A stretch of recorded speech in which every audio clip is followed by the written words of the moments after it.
Salamlar. Bugün isə Misir və Şumeri izah edəcəm. Gəlin baxaq. Misir, buradan ən böyük çay Nil çayı axır. Ən böyük çaylardan biridir. Bir də Afrikanın şimalında yerləşir. Bunların əsas iki anlayışı yadımıza saxlayaq. Misir özü iki yerə bölünür. Gəlin yazaq. Misir iki yerə bölünür. Yuxarı Misir və aşağı Misir. Şimali və Cənubi Misir yazaq. Şimali Misir, Cənubi Misir. Cənubi Misirə bölünür. Şimali Misir adlanır aşağı Misir.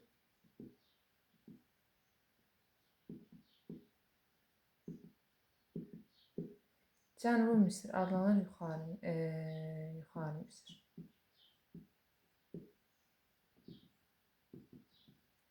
Burada Nubiya şəhəri yerləşir.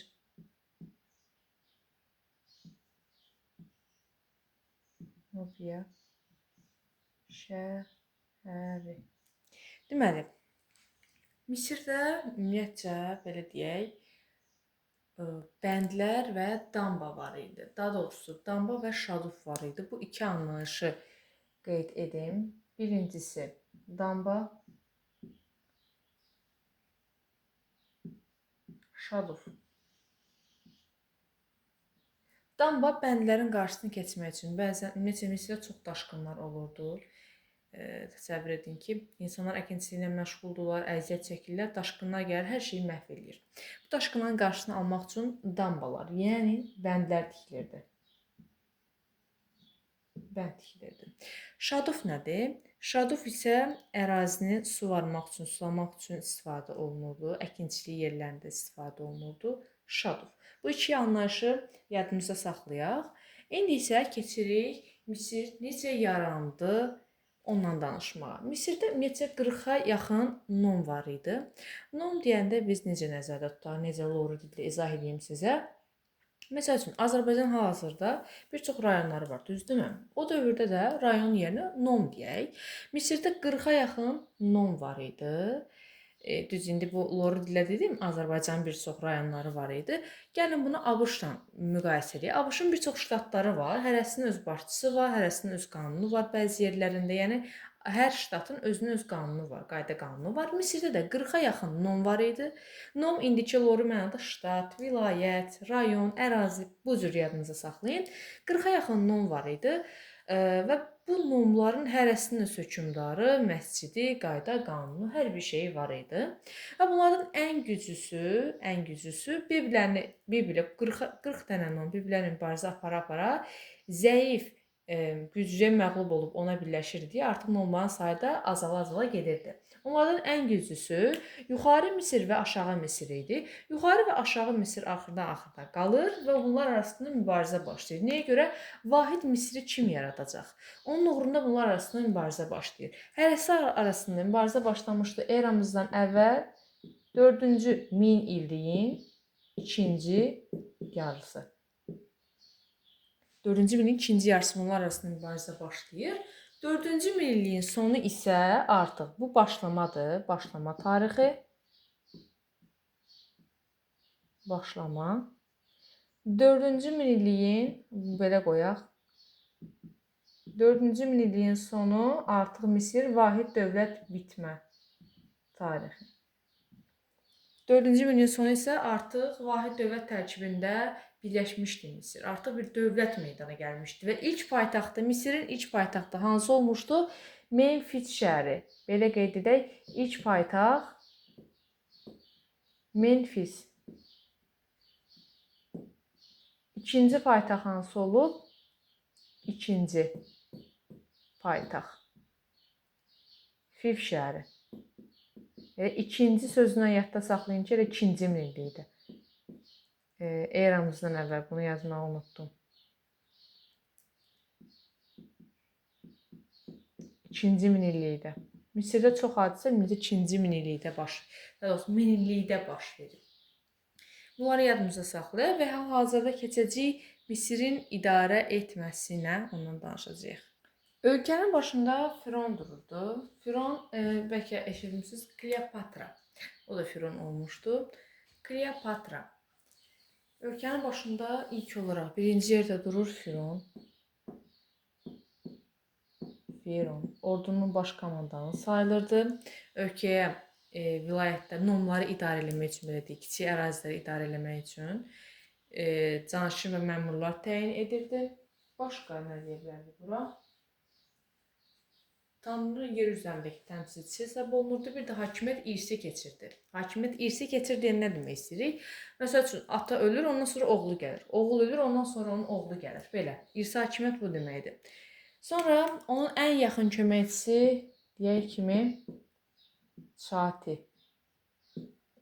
Çati əsasən Fironun öz yaxın adamlarından qoyulurdu. Ən çox onun oğlanları bu vəzifəyə təyin edilirdi. Çati dəftərxana, təsərrüfat işlərinə əsasən başçılıq edirdi. Ali məmur əsasən hesab olunurdu ölkədə. Ali məmur hesab olunurdu və dediyim kimi təsərrüfat, məhkəmə, dəftərxana, xəzinə bu işlərə nəzarət edirdi. Gəlin bir daha bunları yazaq. Təsərrüfat, məhkəmə, xəzinə, dəftərxana. Bu işləri nəzarət edirdi. Dini işləri nəzarət edən isə 3-cü yerdə yazaq. Kahin. Dini işlərə. İndi biz deyirik, mollah dini işlərə nəzarət edən falan. Bu dövrdə kahinlər hesab olunurdu. Əsasən bunu yadımızda saxlayaq. Fironu yer üzünün tanrısı hesab edirdi. Onu günəş oğlu adlandırırdı. Yəni kahin Fironu çox ilahiləşdirirdi. Ona çox gözəl sözlər, yaxşı sözlər deyirdi. Ölkədə ən axırıncı təbəqədə isə kim dururdu? Qullar. Qullar. Onları heç kəs saymırdı, heç kəs onlara hörmət eləmirdi. Onları nə deyirdilər? Canlı ölülər. Canlı ölülər deyirdilər. Ən aşağı təbəqədə dururdu onlar. Misirin ən qüdrətli dövrü neçənci minillikdir desək, yadınızda saxlayın ki, eramızdan əvvəl ən qüdrətli dövrü. Hətta bu dövrdə bayaq dediyim kimi paytaxt da dəyişilmişdi Fif şəhərinə 2-ci minillik. 2-ci minillik ən qüdrətli dövr. Misirin ən qüdrətli dövrüdür. Bəs ən bərbad dövr neçənci minillikdir? 1-ci minillik. Zəif dövrü. İndi biz ən qüdrətli dövründən danışacağıq ki, bu dövrdə hansı hökmdarlar var idi? Ən qüdrətli dövr 2-ci minillik dedik. Yazaq burada eramızdan əvvəl 2-ci minillik. Qüdrətli dövr. Bu dövrdə ilk hökmdar, gəlin yazaq var 1-ci Tutmos.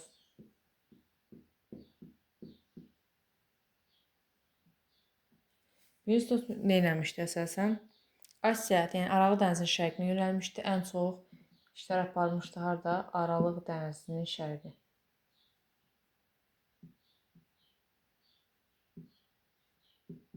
Şərqi. Hansı ərazilərə getmişdi? Suriya, Fələstin, Nubiya ərazisini işğal eləmişdi. Hər üçünü yəni işğal edib. Bir də ilk dəfə hara çatmışdı? Şimal sərhədləri, bunu xüsusilə yadını saxlayın. Şimal sərhədlərini ilk dəfə Fərat çayına çatdırmışdı. Şimal sərhədlərini. Fərat çayına.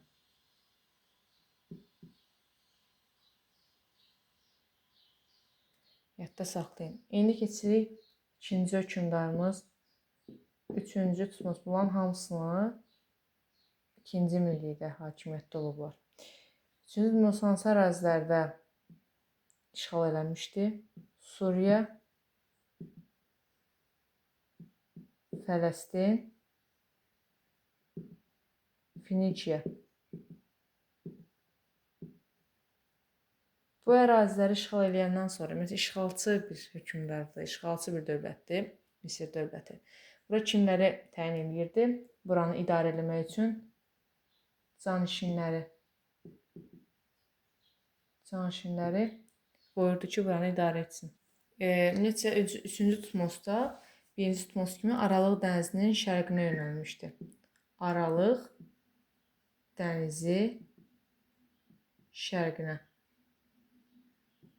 yönəlmişdi. İndi keçirik 3-cü hökmdarımıza. Ən güclü, qüdrətli hökmdar 2-ci Ramzes. 2-ci Ramzesin dövrü. 2-ci Ramzes nə etmişdi? Əvvəlcə gedir, Afrikadakı üsyanları yatırır. Ondan əvvəl 3-cü Tutmosun ölümündən sonra artıq vəziyyət müəyyən qədər gərginləşmişdi. Üsyanlar falan baş verirdi, ölkədə böhran var idi. Bunları qəşəng 2-ci Ramzes hakimiyyətə gələn qəşəng yoluna qoyur, gəlir Afrikadakı üsyanları yatırır və hara yürüş eləmişdi? Ön Asiyaya.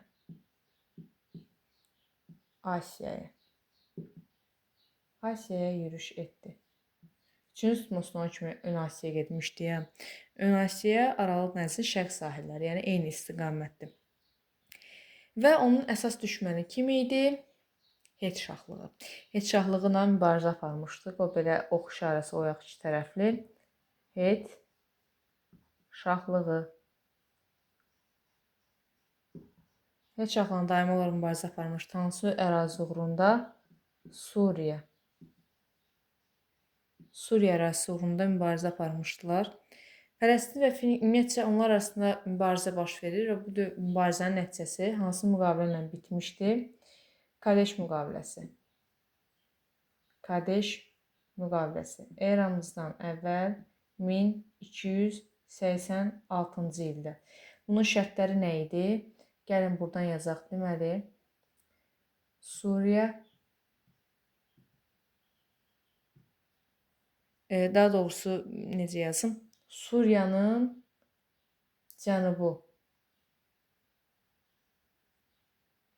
Sonra Finikiya, Fin yazım.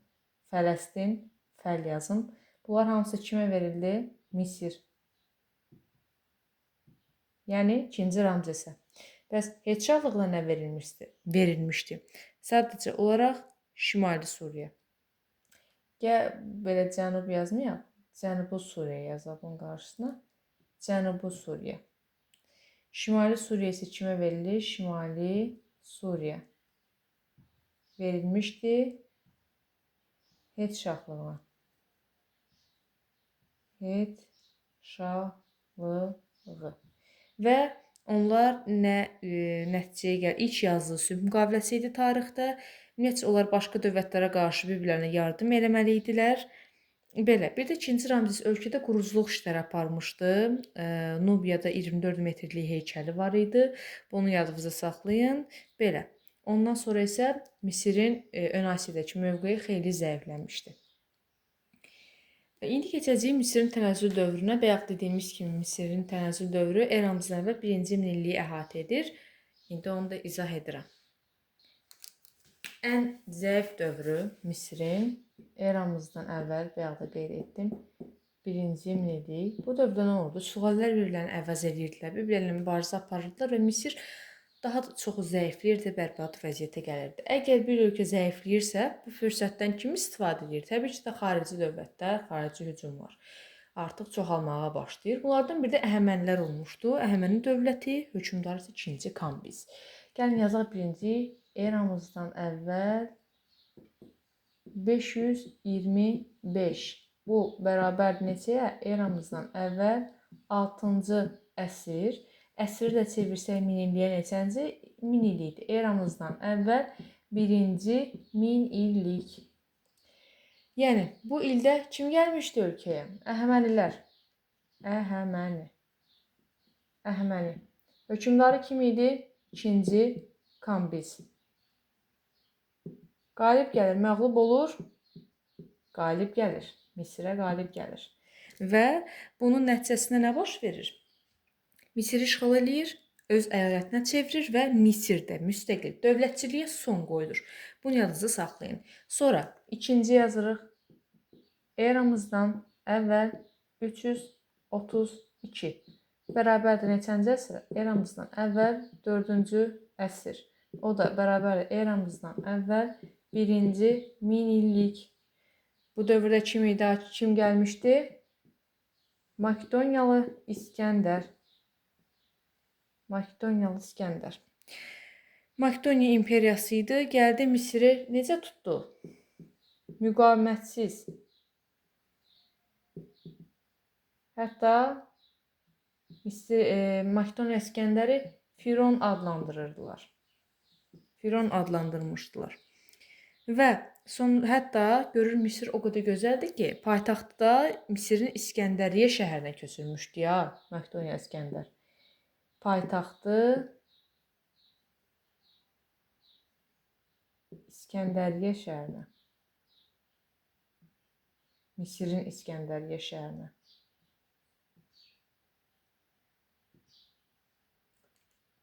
Sonra, deməli, 3-cü Roma.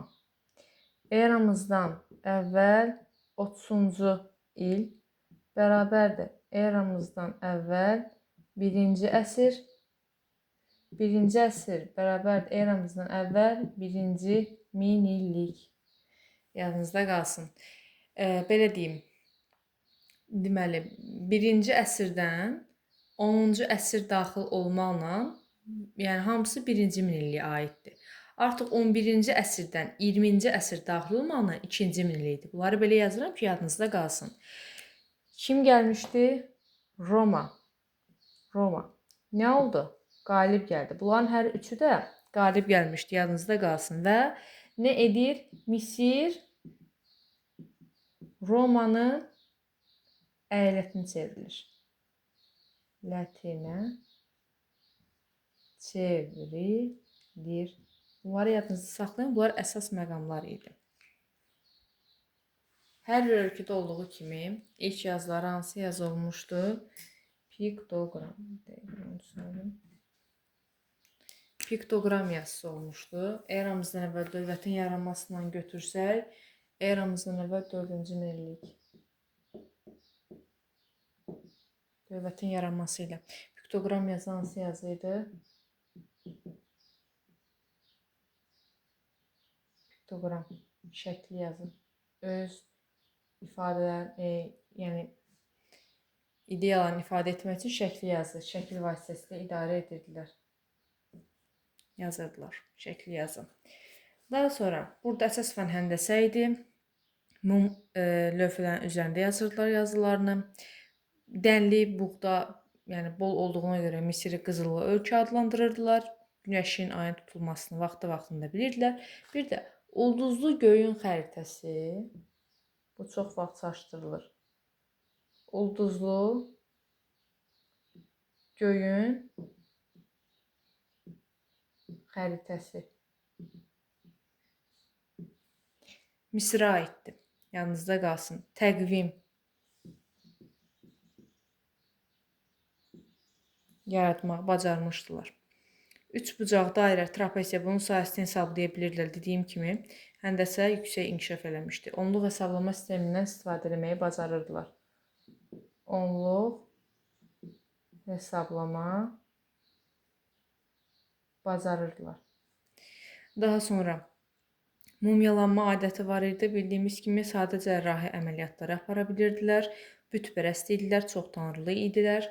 Baş tanrıları Amon idi. Baş tanrı hesab olunurdu. Bir də quş, heyvan başlı insan bədəninin tanrıları var idi özlərinin. Bir də bir əfsanələri var idi. Dünyanın yaranması haqqında əfsanə. Buna görə güya Ra adlı bir adam tanrı var idi ki, o günəşin tanrısı hesab olunurdu. Günəş tanrısı hesab olunurdu. Bir də Misir həm də qızıllı ölkədir.